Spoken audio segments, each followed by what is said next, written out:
मेरा एक क्वेश्चन है कि मतलब जैसे कि आजकल एक इस्लामो चलिए फोबिया ही वर्ड यूज चल रहा है बहुत ज्यादा सोशल मीडिया पर। तो हम्म इस्लामोफोबिया ऐसा वर्ड क्यों चल रहा है? इतने सारे लोग आजकल इस्लाम से डरे हुए क्यों हैं? हम्म, अच्छा। फोबिया का मतलब पता है आपको? वेस्ट। हाँ हाँ, डर। एक तरीके नहीं से नहीं, नफरत या घृणा या डर, इस्लाम के प्रति नफरत या घृणा या डर। ओ नहीं नहीं नहीं नहीं नहीं नहीं नहीं यही नहीं नहीं इस्लाम। नहीं, वो डर, हाँ, तो डर आप जो ही होता है ना, बताइए। डर जो होता है ना, या भय या डर, उसको फियर कहते हैं। फियर, ठीक है ना।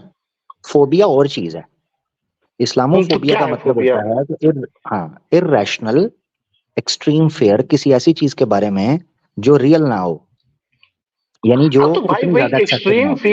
फियर या डर, वही बात हो गई। इररेशनल, इररेशनल, इररेशनल का मतलब ये हाँ, है तो ऐसा कि क्यों आप, है? ऐसा हाँ क्यों है? उसकी वजह, हाँ उसकी वजह ये है, मैं आपको बता देता हूँ।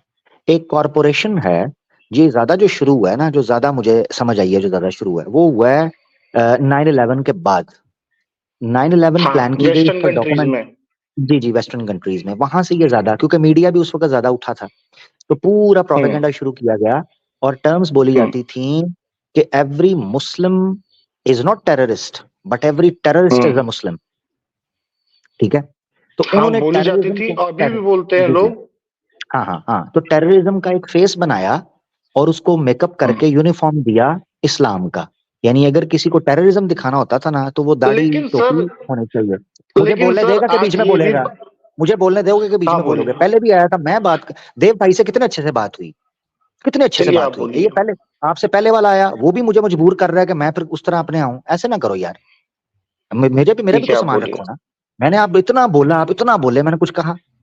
ये क्या बात है यार? ठीक है, ऐसे ना करो, आपकी मेहरबानी, थैंक यू।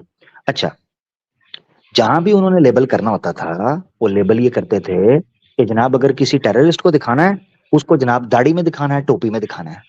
ठीक है, आज भी इंडियन बॉलीवुड की मूवीज के अंदर देखें, जब किसी दहशतगर्द को दिखाना है, उसको सुरमा लगा देंगे, तवीज बना देंगे, टोपी बना देंगे, वो लाल कलर का रुमाल पहना देंगे, और जनाब दिखाएंगे बड़ा नमाज पढ़ रहा है, दरगाह पर जा रहा है, और उसके बाद बम फोड़ रहा है। ये दिखा रहे हैं। क्या सारे मुसलमान ऐसे हैं? नहीं भाई, नहीं है। तो 9/11 के बाद बेसिकली एक कॉरपोरेशन थी, RAND, उस कॉरपोरेशन ने मुस्लिम्स को स्टडी किया। मेरे पास CIA की रिपोर्ट पड़ी हुई है, जिसमें मुसलमानों को स्टडी करवाते हुए उनके सिंबल्स को बताया गया कि ये इनके सिंबल्स हैं, इनको टारगेट किया जाए। यही वजह है कि 9/11 के बाद बड़ी तादाद में वेस्ट के अंदर मुसलमानों ने क्लीन शेव करना शुरू कर दी, हिजाब उतार दिए। करण जौहर की मूवी थी माय नेम इज खान, वो बेसिकली उसी कॉन्टेक्स्ट में दिखाई गई है। आप देखें कि शाहरुख खान की जो भाभी है, उसका हस्बैंड जो है अपने हाथ से उसका हिजाब उतारता है, वो तो नॉर्मल लोग थे, उनका हिजाब उतार दिया गया। इसको कहते हैं इस्लामोफोबिया।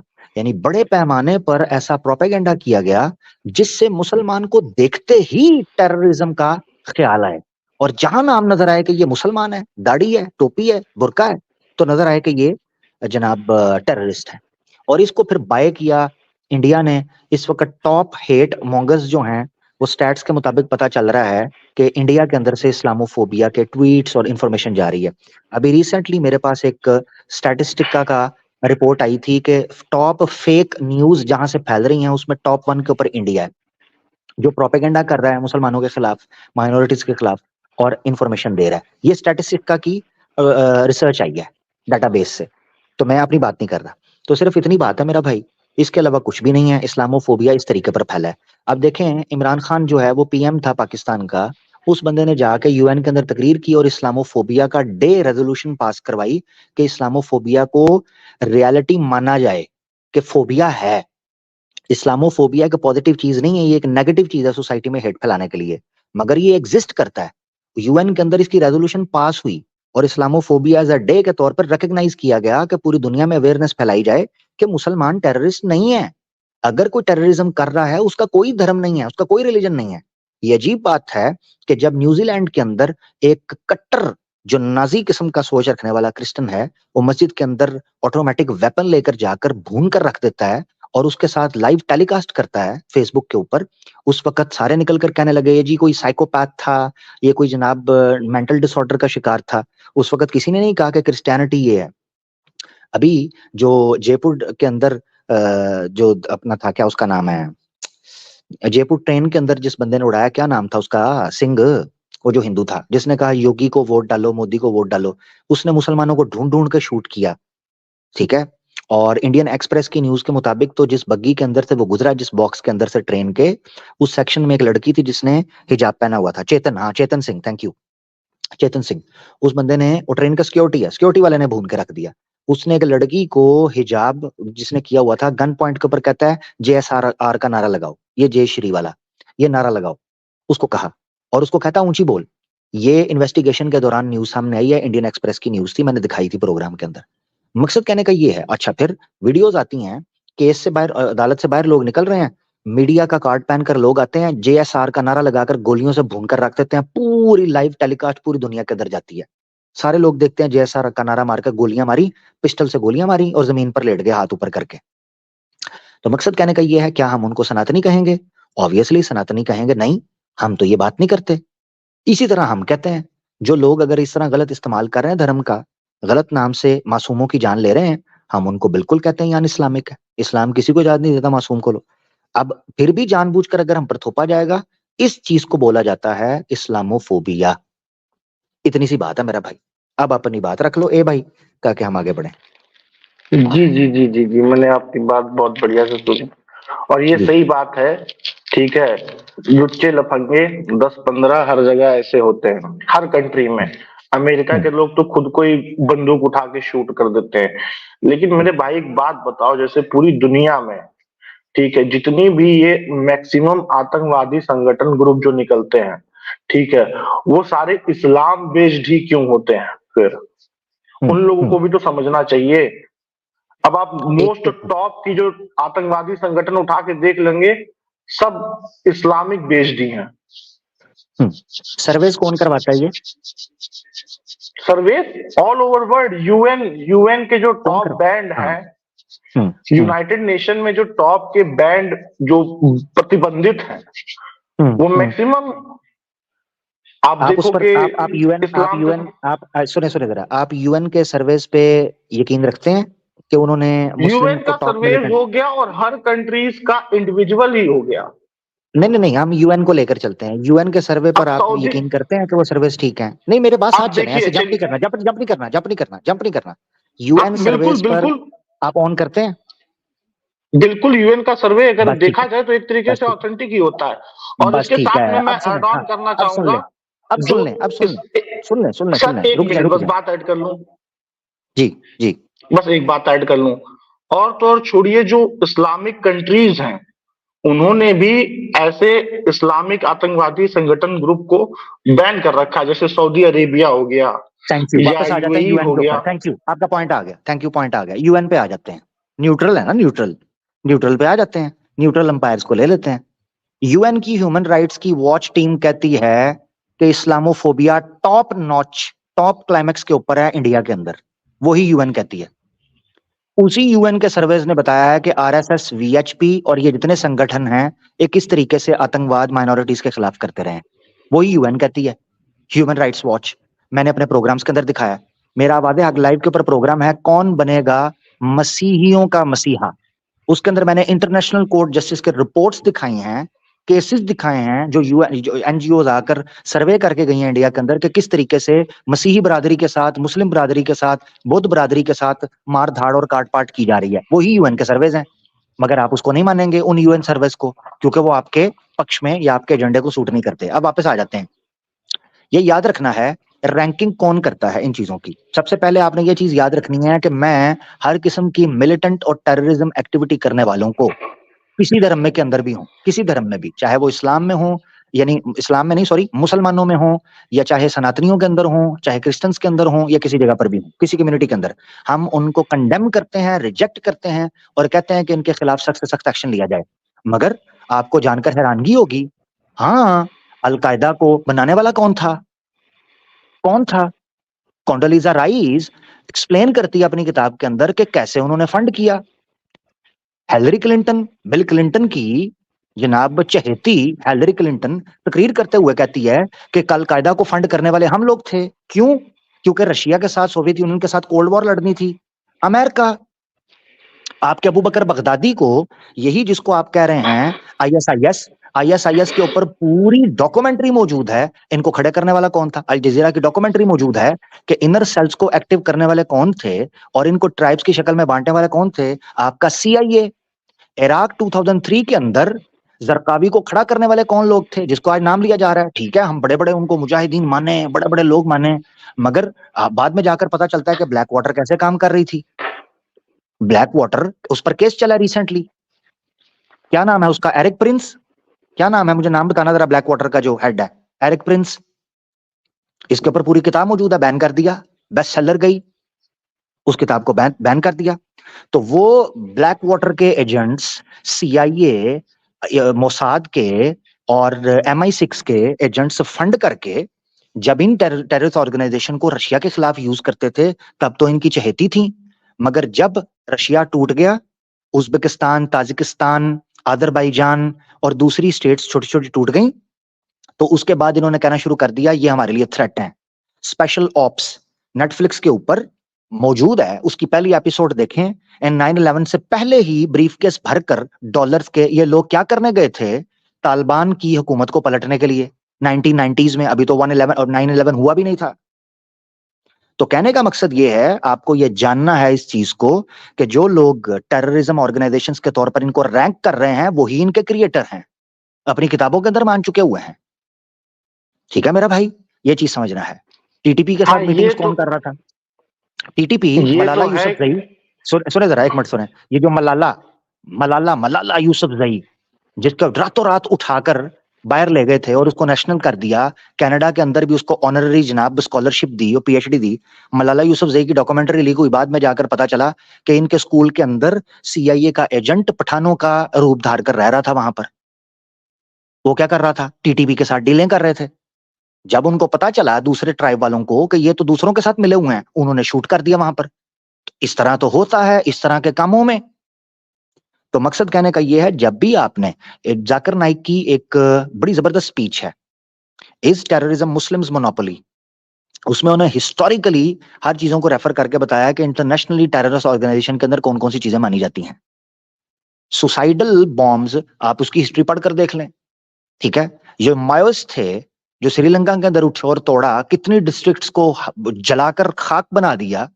इंडिया को डील करने के लिए वहां जाना पड़ा। राहुल गांधी की जान को खतरा था, जिसको बाद में जनाब पूरी प्लानिंग के तहत कहां से लिया गया था? उन्हीं हिंदू, कट्टर हिंदू मिलियंस की तरफ से, जो माओइस्ट मानते थे खुद को।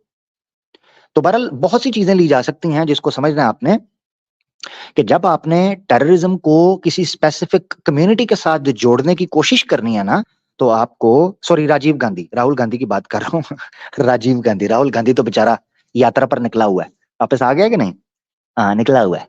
अच्छा खैर, तो राजीव गांधी की बात कर रहा हूँ। तो बस सिर्फ मैं इतनी, मेरा भाई ए भाई बात रखना चाहता हूँ और आगे बढ़ेंगे हम, ताकि दूसरे कॉलर्स को ले लूं, कि हमारा मानना ये है, आतंकवाद हो, हिंसा हो, इसका किसी धर्म के साथ कोई लेना देना नहीं होना चाहिए हर कम्युनिटी के अंदर। अगर आप इसको इस्लाम के साथ जोड़ेंगे या मुस्लिम कम्युनिटी के साथ खास करेंगे, तो फिर आपको ऐसे कई केसेस के अंदर सनातन धर्म वालों को भी टेररिस्ट मानना पड़ेगा। अभी रिसेंटली आरएसएस के कैंप्स में ट्रेनिंग करने वाला एक बंदे ने एफिडेविट जमा कराया कोर्ट के अंदर, रीजनल कोर्ट के अंदर। उसने कहा है कि हमारे कैंप के अंदर ब्लास्ट हो गया जिसमें कई बंदे मर गए, जिसमें बम बनाने की प्रैक्टिस करवा रहे थे आरएसएस में, इंडिया के अंदर बैठकर। उसने एफिडेविट कौन दिया। सा बंदा जी? कौन सा यार बंदा? इसकी मैंने न्यूज पढ़ी थी, मुझे 1 मिनट दो जरा, मैं बता देता हूँ, 1 मिनट दो। का नाम भी था, बताइए। रुको रुको रुको, 1 मिनट रुको।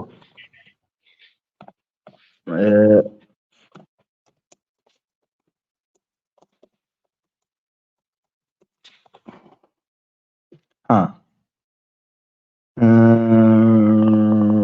यशवंत शिंदे, ये देखें, यशवंत शिंदे। ठीक है जी, ये मैं आर्टिकल दिखा रहा हूं, ये शेयर कर रहा हूं मैं। हाँ, 1 मिनट, ये मैं शेयर कर रहा हूं, ये देखें जी, ये कारवान है, द कारवान। ठीक है, मैं यशवंत शिंदे बोल रहा हूं। An RSS worker trained in firearms and bomb making reveals the Sang's extremist underbelly. ठीक है, क्या कहता है? In a series of 4 interviews over the course of September, Yashwant Shinde, a former Rashtriya Swayamsevak Sangh Pracharak (RSS) full-time worker, spoke to Sagar, a staff writer at the Caravan. Shinde explained how he was trained to carry out covert operations in Pakistan and conduct bombing across India that could be blamed on Muslims. मुसलमानों पर नाम आ सके, blame किया जा सके. यशवंत शिंदे जो है इस चीज को लेकर चलता था. In 2003 and 2004, he alleged his fellow trainees bombed mosques in the Maharashtra towns of Jalna, Purna, and Prabhani. Others who allegedly helped facilitate the conspiracy have been tied to a bombing campaign that killed more than 120 people over 5 years. Most of Shinde's claims line up with the details of these cases in media reports and court records and media details. It is not possible to fully verify Shinde's claim, ठीक है, unless they are tested against evidence such as phone records, training camp registers, forensic reports, and crime scene videos and photographs, which can only be accessed by investigative agencies. Many of these allegations were mentioned in an affidavit. ये मैं बोल रहा था, ये ठीक है. Many of these allegations were mentioned in an affidavit. Affidavit court का record होता है. That Shinde submitted to a district court at Nanded, in which he asked to be made a witness in 2006 Nanded bombing case. The Central Bureau of Investigation or CBI, which had investigated the case and filed a closure report, has opposed his application.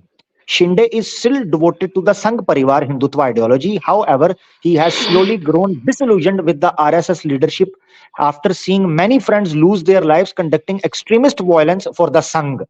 He has grown to believe that the sacrifice. ठीक है, ये सारा article आप पढ़ सकते हैं, मैं आगे नहीं जाना चाहता. बहुत शुक्रिया. इसी मैगजीन की 19 फरवरी 2023 की भी आप रिपोर्ट पढ़ लीजिए. 19 फरवरी 2023 की शेयर कर दें. कोर्ट में, हाँ मैं चैट में शेयर कर दे रहा हूँ. चैट में मैं शेयर कर दे रहा हूँ. आप कृपया खोलें और प्लीज इसे पढ़ें. जी जी दे. ठीक है, दे.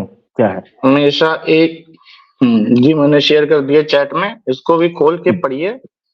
हाँ, एक मिनट रुकें.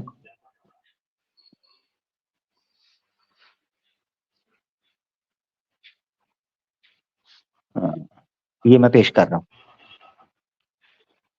मैं शेयर कर रहा हूं जी. ये आपने देखना है. कोर्ट ने रिजेक्ट कर दिया है विटनेस को. ठीक हो गया जी. इनके आर्गुमेंट और जो इन्होंने एफिडेविट दी थी. जी सुनते हैं, पढ़ते हैं, पढ़ लेते हैं. इसको भी पढ़ लेते हैं.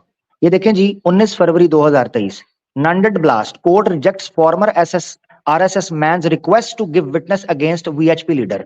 रिक्वेस्ट को रिजेक्ट किया है. क्या करें? उसी एफिडेविट की रिक्वेस्ट को. अब आगे पढ़ देते हैं. हाँ, तो रिजेक्ट किया ना. क्यों रिजेक्ट किया है? हाँ, उसको लेते, उसकी जांच करते, उसका फोन रिकॉर्ड लेते. अब ले लेते हैं. On 17 January, the Nanded District Court rejected a former Rashtriya Swayamsevak Sangh member's application requesting he be made a witness in an ongoing trial pertaining to the 2006 Nanded bomb blast. Yashwant Shinde, the former RSS man, had earlier argued before the court that he had personal knowledge of the conspiracy that led to the blast, which was hatched by the RSS, VHP, and Bajrang Dal. Shinde also accused Milind Parande, the current General Secretary of the Vishwa Hindu Parishad, of masterminding the blast and requested that he be added as an accused in the case. Since 29 August, Shinde has appeared before the court on 5 hearings. The dismissal of Shinde's application weakens the investigation into the larger conspiracy behind several blasts. Shinde claimed that he was involved in a bomb-making training camp at a resort near Pune in July 2003, which was attended by several others. The conspiracy led to at least 3 bomb blasts at mosques in Prabhani, Purna, and Jalna. Besides the accidental Nanded blast, जो accidental हुआ. Until 2006, the previous bomb blasts were treated as isolated incidents that were unconnected with each other. Shinde's application had claimed the same conspiracy also led to the 2006 Malagon blast, the 2007 Samjhota Express blast, the 2007 Ajmer Sharif blast, the 2007 Makkah Masjid Hyderabad blast, and 2008 का Malagon blast. Rakesh Dhavde an accused in the 2000 Malakand blast, is also an accused in the Nanded blast. If Shinde's claims are true, the bomb blast born out of the conspiracy have killed more than 120, a majority whom were Muslims. The Nanded court, though dismissed Shinde's application on the same grounded as the persecution had previously suggested, as the Nanded blast had links with the several other bomb blasts during the mid-2000s. The CBI had been prosecuting agency in the case. The agency investigated the case from February 2007. They had filed 2 charge sheets.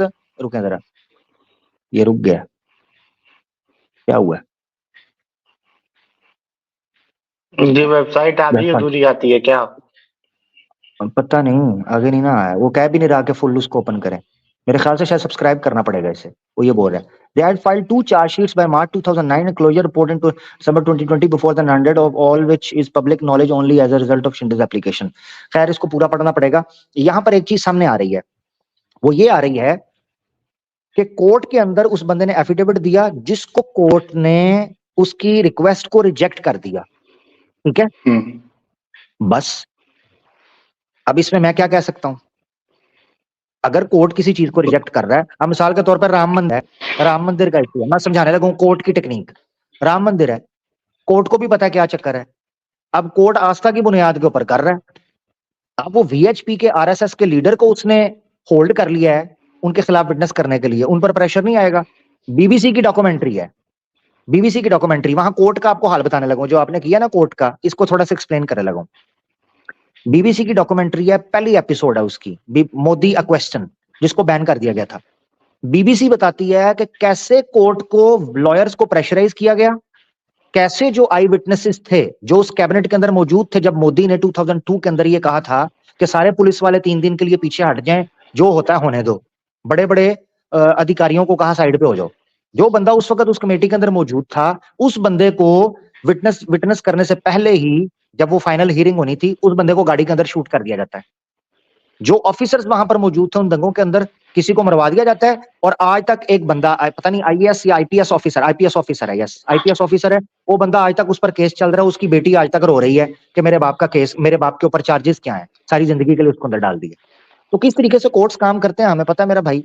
मैंने सिर्फ आपके सामने एक मिसाल रखी थी कि अगर हम इन ब्लास्ट को, जो आरएसएस कर रही है, वीएचपी किसी तरीके का दंगा करवाती है या बजरंग दल करती है, हम इसको सनातन धर्म के साथ लिंक नहीं करेंगे, हम तो नहीं करेंगे। मगर अगर कोई किसी किस्म की टेररिस्ट ऑर्गेनाइजेशन की एक्टिविटी इस्लाम के साथ जोड़ने की कोशिश करेगा, फिर हम कहेंगे कि सनातन धर्म भी ये बताता है, और फिर हम शास्त्र भी खोल लेंगे, उनके रेफरेंसेस भी दिखा देंगे कि कहां से ये चीजें निकलती हैं, वरना हम नहीं करेंगे। अच्छा। बहुत शुक्रिया, की बात थी, अब आप बात कर लें।